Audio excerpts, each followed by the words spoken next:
One of the things those called to ministry do is an exercise called the River of Life. In it, we are asked, if you were able to compare your life with a river, what would the river look like? The exploration became even more meaningful to me and intensely personal as the following 4 additional questions were presented. When and where are the smooth, flowing waters? Those times when events and relationships seem generally positive or there is a sense of ease about life. When does the river take a sudden turn? And what caused the turn? Or change from smooth waters to rough, tumbling rapids, or to an exciting rush of water?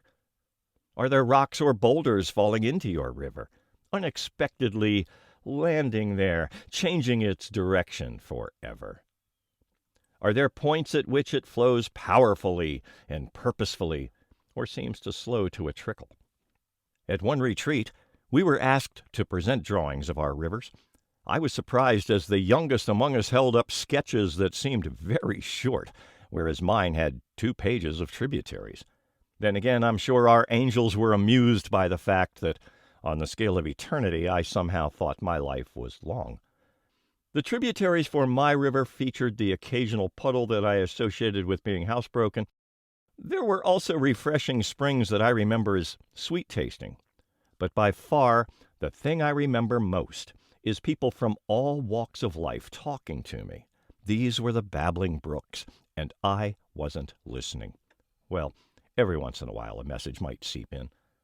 I distinctly remember the phrase, "You're not listening," as spoken by my parents, my teachers, and many others in authority over me. As I reflect upon these earliest impressions, I realize I wasn't really goal-oriented, but in light of how God has ordered my steps, I'm hesitant to characterize my life as one of aimless wandering. When I decided I really wanted something, I was willing to work hard to get it. When I found a radio station that I really liked, I developed the strategy, mapped the tactics, secured the licensing necessary to have them give me a job. In between high school and my all-too-brief college career, I literally rocked around the clock with afternoon shows, an all-night show, and another one on Saturday morning. I was high on sleep deprivation and little white pills. Then it all came crashing down as my high school sweetheart dumped me. My immediate response was to go into the station's record library and pull every love song I had ever heard. Friends and other listeners described the 6-hour show as a rock opera.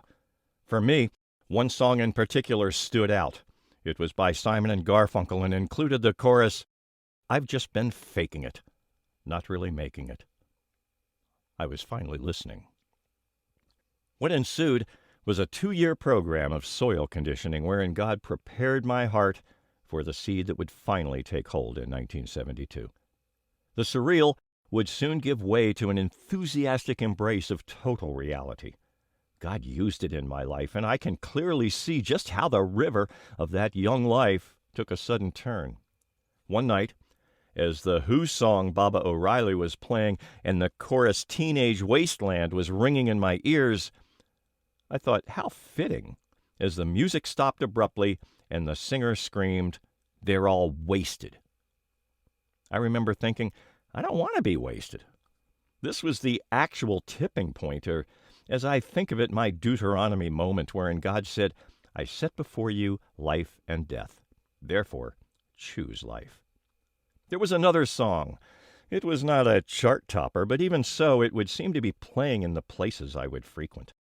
The chorus of this particular moody blues composition included the line, "When all the stars are falling down into the sea and on the ground, and angry voices carry on the wind, a beam of light will fill your head, and you'll remember what's been said by all the good men this world's ever known."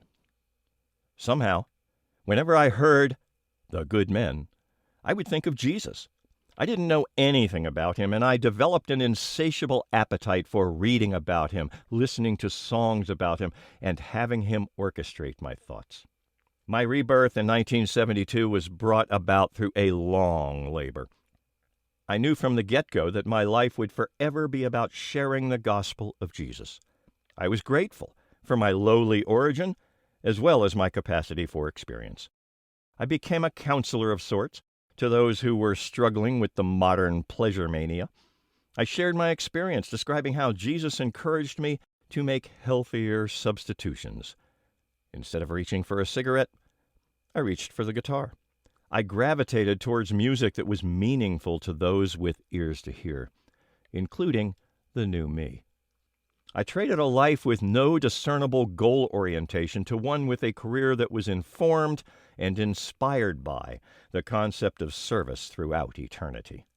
I envisioned a career that is lived under the continuing influence of the same person that rescued me from the depths of despair. Under the direct tutelage of the Spirit of Truth, we will each learn to master the essentials of the eternal career. For there is no higher reality than that which is lived in the presence of God.